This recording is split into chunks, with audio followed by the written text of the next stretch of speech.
So how do the mind, body, breath work, how does this all work together to reduce pain and inflammation? Mind, body, and breath are not separate, or mind, body, and spirit. I kind of think of breath as spirit in the body because it connects everything together.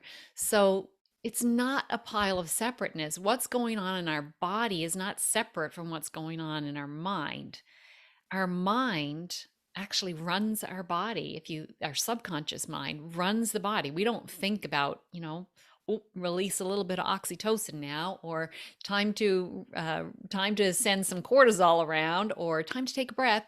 We don't think about any of that. All of those are they automatically run by our subconscious mind, but our conscious mind directs our subconscious mind. And so the mind is not separate from the body. It's all one. None of our organs are separate. It's all one. They're all working together in a beautiful symphony. And so it's not separate. And so the breath is connects them, because the breath is one of the few of those bodily functions that can happen automatically. We don't even have to think about it, or we can direct it, we can change it. And by changing it, we can influence our mind and we can influence the body. So it really connects it all together beautifully. And the breath is like the fastest way to calm ourselves down, or it can be the fastest way to rev ourselves up. So it can go either way. And what I love about the breath is that we can use it to create that calm state of our nervous system. So I'm sure your audience is aware, but if they're not, we have two operating modes of the nervous system. It can either be in the parasympathetic state, that rest, digest, repair, which should be our normal state, or it can be in the sympathetic state, which is the fight, flight, fear state, which is, when we are fighting for our life.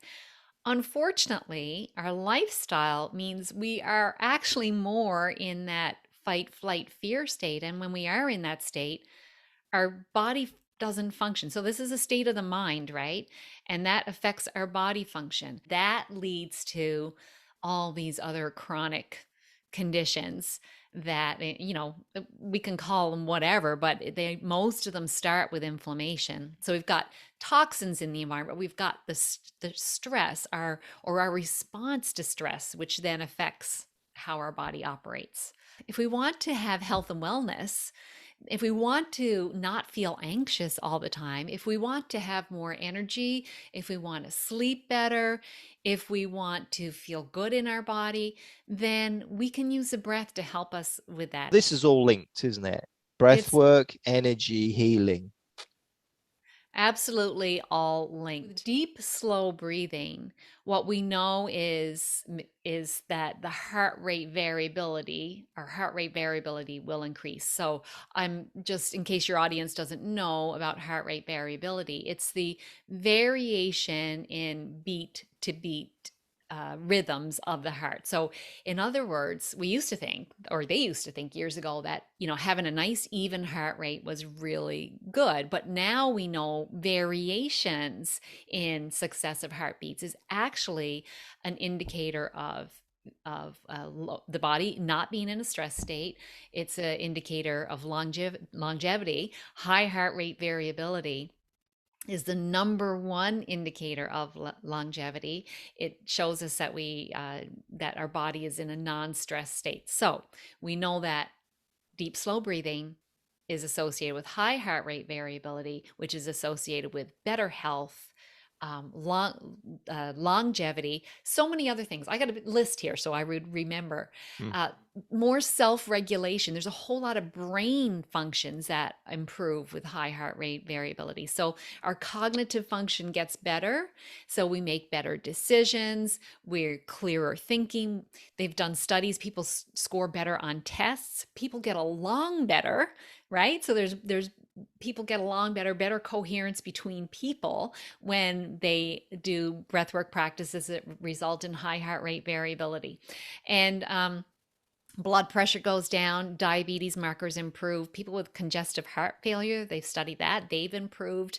Asthma improves. People with heart arrhythmias, that will improve. Um, and anxiety goes down, depression goes down, more energy, and learning ability improves. The breath helps every single system work better. All of those organs will work better. So the liver will function more optimally if we are breathing properly. The lymphatic system doesn't have its own pump. It relies on movement, and the breath is one way we can get the lymph moving through the body better and more efficiently. And so it helps that system work better. So it's multifaceted again on how the breath can help the body detox. If we're not happy and well, and if we're not going into this parasympathetic mode, as you've explained, then how can we possibly be successful and feel good about ourselves? And that's really all that matters right now, is that you feel good about yourself. That is it. No It matter really is. I found what helped for me, Lloyd, in the beginning, because I was very much a perfectionist, a people pleaser, all of those things. And I realize now that, well, I know kind of where it came from, but that habitual way of thinking what created like a low-lying stress in my body, so that when I had this stressful event happen with my mother dying and so on, that was just a tipping point. It wasn't the cause. Um, so I had had all this stress all my life of always trying to be, the best mother and be a working mother and be a good wife and be a good friend and be a good daughter and all of these things. And it was too, like, I wasn't kind to myself. So actually, after my mother died, she was my champion and always very kind to me. I'm very blessed to have had that relationship. So I almost had to start talking to myself like I imagined my mother would talk to me. I would like literally look in the mirror and say, "You're doing great. I'm so proud of you. And you're an example of what's possible. You've got this." And but that really, really worked for me. And that doesn't work for everyone, but maybe you might imagine if you have a child, like imagine a child learning to walk and then saying, "Ah, you loser. You haven't got it yet." You'd never say that to a child. You'll get it. You'll get it. Just keep trying, you'll get it. And so, like, if we can kind of be like that to ourselves, or if you've got a friend or even an older child, like, how would you speak to them if they said, "Oh, I don't like my hair," or something? You'd say, like, "No, listen, you're beautiful as you are." So you just speak to yourself as you would speak to, someone that you love, or a small child, or a pet. If anyone has a pet, they know it. They wouldn't, like, degrade their pet all the time. They would speak to it kindly. So we need to, I don't know, it's just we have a hard time being kind to we ourselves, but do. it's so important, and it really kind of starts there, I think. Even when our body starts speaking to us, like yours did to you and mine did to me, even at that time when we really feel like it's letting us down, we need to see it in a different light, that it's calling for our help, and it's asking for our help. It wants to heal, and it can heal, but it needs our help and our support. Jane Hogan, thank you so much. My name is Lloyd Burrell. These interviews and all my other interviews are available in the EMF Experts Solutions Club with transcripts. Thank you so much. Have a great day. Take care. Thank you. Bye-bye.